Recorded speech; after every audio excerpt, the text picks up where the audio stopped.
Hello అండి, ఇవాల్టి వీడియోలో మన వ్యూయర్స్ అందరికీ పిల్లలకు భోగి పండ్లు ఏ విధంగా పోయాలి అనేది తెలుసుకుందాము. పిల్లలకు భోగి పండ్లు అనేది సంవత్సరం పిల్లల నుంచి 15 సంవత్సరాల పిల్లల వరకు భోగి పండ్లను పోయాలి. ఈ భోగి పండ్ల పండుగ అనేది సాయంత్రం సమయంలో చేసుకోవాలి. ముందుగా భోగి పండ్లు మీకు నచ్చినన్ని తీసుకోవాలి. 11, 21 నాణ్యాలను తీసుకోవాలి.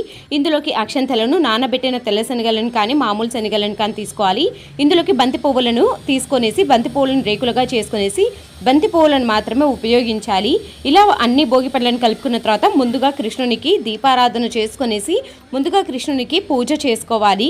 పూజ చేసుకునేసి భోగి పండ్లను 3 సార్లు సవ్య దిశలో 3 సార్లు అపసవ్య దిశలో 3 సార్లు తిప్పి ముందుగా కృష్ణునికి దీపధూప నైవేద్యాలను సమర్పించి ఆ తర్వాత పిల్లలకు స్నానాన్ని ఆచరించిన తర్వాత నూతన వస్త్రాలను ధరించిన తర్వాత వారిని ఒక చైర్ మీద కూర్చోబెట్టేసి ముందుగా తల్లి భోగి పండ్లను పోయాలి. వచ్చిన ముత్తైదువులు తర్వాత భోగి పండ్లను పోసి పిల్లలకు హారతిని ఇవ్వాలి. కంప్లీట్ వీడియో లింక్ మన ఛానల్లో అప్లోడ్ చేశాను, ఒకసారి విజిట్ చేయండి.